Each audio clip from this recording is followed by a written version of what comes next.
Stellt euch vor, ihr lebt in der reichsten Region der Erde. Alles glänzt. Aber ihr habt genau 72 Stunden Zeit, bevor die Zivilisation um euch herum verdurstet. In Städten wie Dubai oder Doha kommt das Wasser nicht aus dem Boden. Es kommt aus der Steckdose. Ohne Strom kein Leben. Im März 2026 wurde diese Lebensader zum Primärziel im modernen Krieg. Wir reden nicht mehr über Ölembargos. Wir reden über Hydroterrorismus.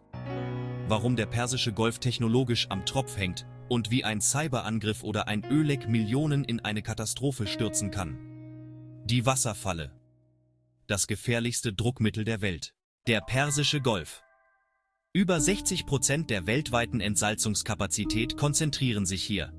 Der Wechsel von thermischen Verfahren zu Umkehrosmose ist fast abgeschlossen. Effizient, aber stromhungrig und sensibel. März 2026.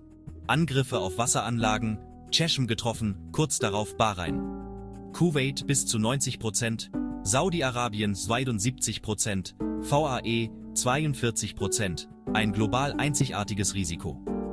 Die CIA warnte, eine Entsalzungsstörung am Golf hätte gravierendere Folgen als der Ausfall jeder anderen Industrie, inklusive Öl. Städtische Reserven. Oft nur 3-5 Tage. Ohne Küstenanlagen kippt die Versorgung binnen 48-72 Stunden. Ohne Strom, kein Wasser.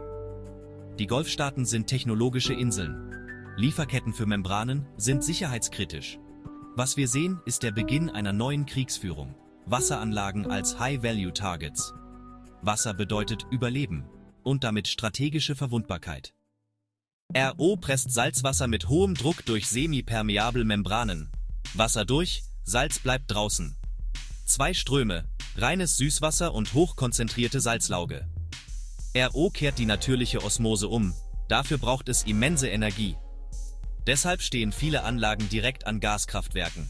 24/7 Betrieb. Membranen sind Hightech. Zugleich empfindlich und verschleißanfällig. Vorfiltration entfernt Sand, Sedimente, Öl und Biologie. Versagen Filter, verstopfen Membranen, Leistung bricht ein. Membranersatz ist teuer, dauert und hängt an globalen Lieferketten. Kuwait, wieder 90%, Oman 86%, Saudi 70% ihres Trinkwassers aus Entsalzung. Jebel Ali zählt zu den größten Anlagen weltweit, Grundlage für Golfplätze und Skihallen in der Wüste. Diese Oase existiert nur durch fehlerfreien, kontinuierlichen Betrieb. Strom plus Membranen. Blackout heißt, direkte Gefahr für Millionen. Pumpen stoppen sofort. Gefahrenquellen, technische Defekte, Unwetter, Sabotage. Integrierte Kraftwasserparks sind effizient, aber große Einzelziele.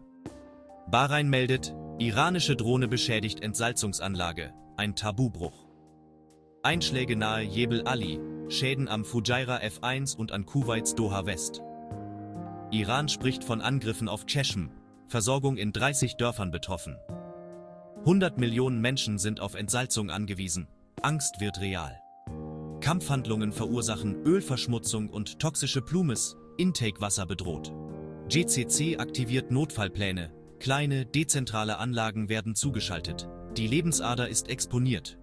Hydroterrorismus ist Realität. Und Timing ist alles. Für jeden Liter Süßwasser entstehen bis 1,5 Liter Salzlauge. Der Golf ist flach, heiß, mit langsamer Zirkulation, Salz sammelt sich, Salinität steigt.